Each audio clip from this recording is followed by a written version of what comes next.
Hi friends, Yashika ചാരോ വീട്ടിലേക്ക് സ്വാഗതം. നമ്മൾ ഇന്ന് നോക്കാൻ പോകുന്നത് നിങ്ങളുടെ പാർട്ട്ണറുമായിട്ട് നിങ്ങളൊരു നോ കോണ്ടാക്ട് സിറ്റുവേഷൻ ആണെങ്കിൽ ആ ബന്ധം നിങ്ങൾക്ക് വീണ്ടും ഒന്ന് ഇമ്പ്രൂവ് ചെയ്യണമെന്നുണ്ടെങ്കിലാണ് നമ്മൾ ഈ റീഡിങ് നോക്കുന്നത്. അതായത് ഫസ്റ്റ് എടുത്തിരിക്കുന്ന കാർഡ് നിങ്ങളുടെ ഫീലിങ്സും, രണ്ടാമത്തെ കാർഡ് നിങ്ങളുടെ പാർട്ട്ണറുടെ ഫീലിങ്സും, മൂന്നാമത്തത് നിങ്ങളുടെ ബന്ധം ഇമ്പ്രൂവ് ആകുമോ എന്നുള്ളതാണ്. ഈ വീഡിയോ എന്ന് പറഞ്ഞാൽ ഒരു ജനറൽ വീഡിയോ ആണ്. അതായത് ഇത് ടൈംലെസ് വീഡിയോ ആണ്. നിങ്ങൾക്ക് എപ്പോൾ വേണമെങ്കിലും ഈ റീഡിങ് കാണാം. പിന്നെ എല്ലാവർക്കും റെസനേറ്റ് ആവണമെന്നില്ല. അങ്ങനെ റെസനേറ്റ് ആകണമെന്നുണ്ടെങ്കിൽ നിങ്ങൾ പേഴ്സണൽ റീഡിങ് തന്നെ എടുത്താൽ മാത്രമേ നിങ്ങൾക്ക് റെസനേറ്റ് ആവുകയുള്ളൂ.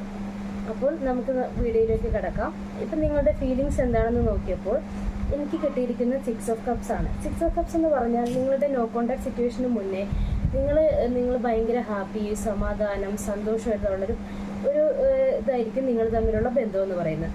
ആ ഒരു ബന്ധത്തിലേക്ക് തിരിച്ചു പോകണമെന്നാണ് നിങ്ങളുടെ ഫീലിങ്സ് ഇപ്പോൾ ഇവിടെ കാണാൻ പറ്റുന്നത്. ഇനി നിങ്ങളുടെ പാർട്ട്ണറുടെ ഫീലിങ്സ് എന്താണെന്ന് നോക്കുമ്പോൾ നൈറ്റ് ഓഫ് സോർട്സ് ആണ് കിട്ടിയിരിക്കുന്നത്. നൈറ്റ് ഓഫ് സോർട്സ് എന്ന് പറഞ്ഞത് ഒരു മൂവ് ചെയ്യുന്ന ഒരു കാർഡാണ്. അതായത് നിങ്ങളുടെ പാർട്ട്ണർ ഇപ്പം എന്തിനോ വേണ്ടി കൊതിച്ചു പറയുകയാണെന്നാണ്. അതായത് നിങ്ങളുടെ ബന്ധത്തിലേക്ക് തിരിച്ചു വരാൻ വളരെയധികം ആഗ്രഹിക്കുന്നു, അല്ലെങ്കിൽ നിങ്ങളുടെ ലൈഫിൽ ഒരു തീരുമാനമെടുക്കാൻ വളരെയധികം ആഗ്രഹിക്കുന്നു എന്നാണ് നൈറ്റ് ഓഫ് സോർട്സ് പറയുന്നത്. ഇന്ന് നമ്മളുടെ ഈ ബന്ധം ഇമ്പ്രൂവ് ആകുമോ എന്ന് നോക്കിയപ്പോൾ നമുക്ക് കിട്ടിയിരിക്കുന്നത് ദ സ്റ്റാർ ആണ്. സ്റ്റാർ എന്ന് പറഞ്ഞു കഴിഞ്ഞാൽ ഇപ്പോൾ ഒരു ഇരുണ്ട ഒരു സമയം കഴിഞ്ഞിട്ട് നമുക്ക് ഈ കാർഡ് കിട്ടുകയാണെങ്കിൽ ഇതൊരു വളരെ പോസിറ്റീവായിട്ടുള്ളൊരു കാർഡാണ്. അതായത് നിങ്ങളുടെ റിലേഷൻ ഇമ്പ്രൂവായി മുന്നോട്ട് പോകുക തന്നെ ചെയ്യുമെന്നാണ് ദ സ്റ്റാർ കാർഡ് കാണിക്കുന്നത്. അപ്പോൾ നിങ്ങൾക്ക് യാതൊരുവിധ ബുദ്ധിമുട്ടും വേണ്ട, നിങ്ങളുടെ റിലേഷൻ മുന്നോട്ട് പോവുക തന്നെ ചെയ്യും. അപ്പോൾ ഇതാണ് ഇന്നത്തെ എൻ്റെ റീഡിങ്. എൻ്റെ റീഡിങ് ഇഷ്ടമായിട്ടുണ്ടെങ്കിൽ എൻ്റെ ചാനൽ സബ്സ്ക്രൈബ് ചെയ്യുക, ലൈക്ക് ചെയ്യുക, ഷെയർ ചെയ്യുക.